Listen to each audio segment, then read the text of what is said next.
Bienvenue dans ce nouveau journal TV. Ici, on parle vrai. On parle du pays, de l'avenir et de la manière de le changer. La refondation commence dans la tête mais aussi dans nos actes. Notre mouvement a commencé le 25 septembre 2025 à Antananarivo. Des milliers de jeunes se sont mobilisés contre les coupures d'eau et d'électricité, puis contre la corruption et l'impunité. Les manifestations ont gagné plusieurs grandes villes du pays. Le 29 septembre, face à l'ampleur de la contestation, le chef de l'État annonce la dissolution du gouvernement. Les mobilisations se poursuivent malgré le couvre-feu et les interpellations. Des organisations internationales signalent alors des morts et des blessés, ce que les autorités contestent. Début octobre, la pression populaire continue. Le 12 octobre, un basculement s'opère lorsque des unités de l'armée, dont le CAPSAT, soutiennent la rue. La scène politique entre en phase de transition. Le 14 octobre, la Haute Cour constitutionnelle publie une décision exceptionnelle. Elle invite l'autorité militaire compétente, représentée par le colonel Michael Randrianirina, à exercer les fonctions de chef de l'État pour sortir de l'impasse. Le 17 octobre 2025,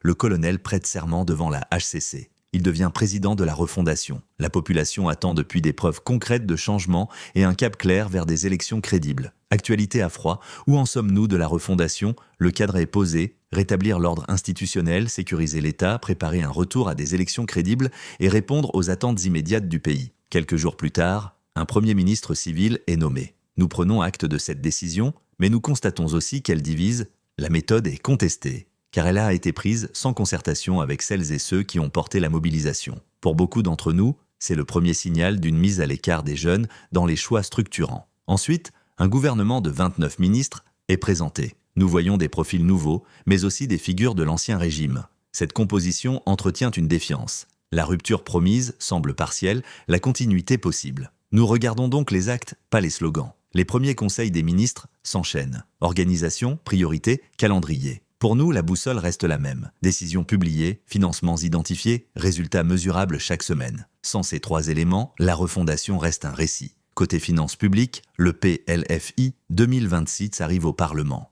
Il a été construit par l'ancienne administration, puis il était voté sans amendement. Dans les faits, cela renforce l'idée de continuité plus que de refondation budgétaire. C'est un point de crispation majeur pour la jeunesse. Nous attendions des priorités alignées sur le réel, eau, électricité, sécurité, justice, avec des crédits sécurisés et traçables. Sur le terrain, la machine administrative fonctionne. Réunion, texte, annonce. Mais le gouvernement ne convainc pas encore une partie de la population active dans le mouvement. La contestation de la nomination du PM, la présence de visages d'hier au sein de l'exécutif et le PLFI, sans amendement, nourrissent une défiance persistante. Refonder, c'est rompre avec les pratiques anciennes. Mais le réel, lui, n'attend pas. Nous poursuivons le suivi décision, financement, résultats, semaine après semaine. La charte Gen Z ou le contrat social civique. Nous avons une boussole, la charte Génération Z. C'est notre contrat social civique. Elle rassemble étudiantes et étudiants, travailleuses et travailleurs, citoyennes et citoyens, forces de l'ordre et responsables publics qui acceptent de rendre des comptes. 4 piliers guident notre action. Souveraineté, transparence, participation du peuple, dignité collective, des priorités simples et vérifiables, eau et électricité accessibles, sécurité des personnes, justice plus rapide, budget clair et traçable. La charte n'est pas un slogan, c'est une méthode, des engagements signés, des indicateurs suivis chaque semaine, des résultats publiés pour toutes et tous. Nous signons pour tenir le cap. Et pour mesurer le réel, pas les promesses. Place maintenant aux voix du terrain. On signe pour ne plus subir. La charte, c'est notre boussole.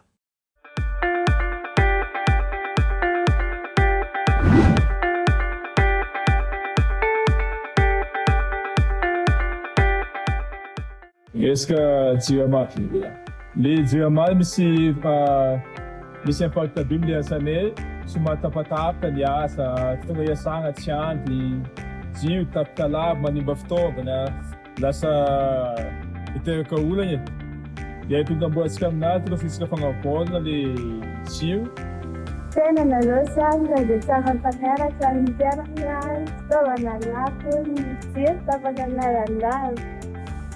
Le akisignanatsy sahira la amile kolaziny le vola aloha na vola dianakaye la zay tsisy jiro tampaky iny fa sahira mandoa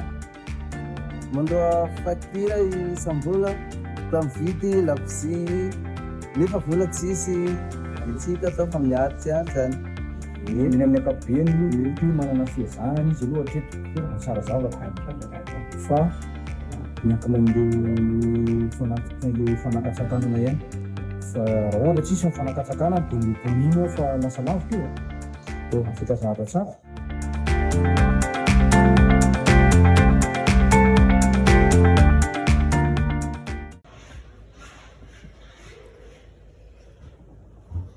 Signature de la charte. Ici. Charte signée. Bienvenue. Merci la cause. À bientôt. De la rue à la méthode. Nous avons appris une chose simple. Quand on change des visages sans changer les règles, c'est du recyclage élitaire. Les mêmes réseaux, les mêmes réflexes, parfois les mêmes pratiques. La colère de la rue ne suffit pas. Il faut la transformer en méthode. Ce passage, c'est le moment où le peuple transforme sa colère en construction. La charte Génération Z dit qui nous sommes et jusqu'où nous n'irons pas. 3 éléments, des valeurs qui guident, des lignes rouges qui protègent, une vision qui oriente. Les valeurs, la souveraineté, la transparence, la participation du peuple et la dignité collective. Ligne rouge, pas de contrats opaques, pas de violence, pas de nomination sans mandat écrit et public, pas de promesses sans budget identifié. Une vision, un État utile aux citoyens qui délivrent de l'eau, de l'électricité, de la sécurité et une justice plus rapide. La feuille de route n'est rien d'autre que la charte détaillée. Nous prenons chaque principe et nous répondons aux 4 questions. Qui fait quoi? Quand? Avec quels moyens? Comment on vérifie? La méthode tient en 3 axes lisibles. Structurer, former, agir. Structurer, mettre en place des cellules locales et un noyau de coordination. Rôle clair, procès-verbaux publics. Un calendrier de 4 semaines renouvelable. Un tableau de suivi visible par tous. Former, donner aux équipes des outils pratiques. Droits et institutions. Budget et marché public. Méthode de dialogue et de négociation. Communication et sécurité civile non violente. Chaque personne sort avec une fiche action d'une page et un contact référent. Agir. 10 chantiers concrets par territoire. Eau, électricité, sécurité de proximité, justice de première ligne, services administratifs. Chaque chantier suit le triptyque décision, financement, résultat. Chaque semaine, on publie les preuves, temps de rétablissement d'un point d'eau, heures d'alimentation électrique, délai de traitement d'un dossier. Tout ce qui ne se mesure pas ne s'améliore pas. Notre enjeu immédiat est là. Sortir du recyclage élitaire et entrer dans la phase qui installe des procédures, des délais, des responsabilités et une discipline de preuve. C'est la rupture réelle, pas la rupture déclarée, la rupture vérifiable. L'exemple de l'eau, la charte pose le principe de dignité et d'accès. La ligne rouge, aucun contrat sans publication des clauses essentielles. C'est lisible, c'est vérifiable. Si tu veux participer, c'est simple, signe la charte. La crédibilité se construit par l'exemple pour passer de l'intention à l'action. Les moyens financiers, la promesse et la caisse vide. Quand on parle de refondation, on parle de priorité. Aujourd'hui, la transition avance avec une trésorerie fragile. Les besoins sont immédiats sur l'eau, l'électricité, la sécurité et la justice. Il faut donc financer vite, proprement et de façon traçable. Il y a 3 leviers réalistes. 1. Le redéploiement. Nous réaffectons ce que nous avons déjà. L'idée est simple, geler les dépenses non essentielles, réduire les frais de fonctionnement non prioritaires, concentrer le budget sur 4 urgences, eau, électricité, sécurité, justice. 2. Les douanes, c'est le levier de recette le plus rapide si l'on sécurise les points de fuite. Cibler les ports et les frontières qui concentrent le volume. Indicateurs simples et objectifs chiffrés par semaine. 3. La diaspora. Un fonds d'urgence très transparent pour les chantiers vitaux, des appels à contributions clairs. Bilan publié chaque semaine. La facilité d'accès administratif aux jeunes entrepreneurs qui créent un effet immédiat. Les projets de pompes à eau, de groupes électrogènes de secours, les pièces critiques pour la maintenance. Une règle d'or, chaque euro versé doit produire une preuve tangible dans le mois. Ces 3 leviers ne remplacent pas une réforme de fond. Ils permettent d'amorcer la pompe et de tenir la promesse là où la caisse est presque vide. La boussole reste la même. Voilà, c'est la fin de ce premier journal TV. Merci à toutes et à tous. Merci aux équipes, aux témoins du terrain et à vous qui nous suivez. C'est maintenant qu'il faut agir. C'est maintenant qu'il faut s'engager. C'est maintenant qu'il faut signer la charte. Rejoignez-nous et construisons ensemble un avenir digne, utile et concret pour chaque citoyen. Je vous donne rendez-vous pour notre prochain journal Gen Z TV. Bonne soirée.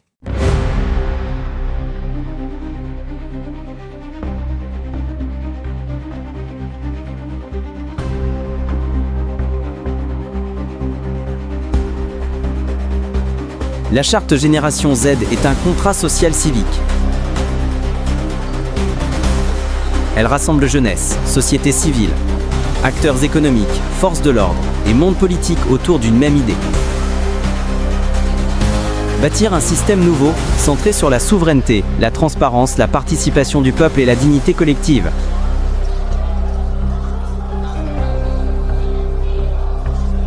Elle propose une manière simple de vivre le collectif.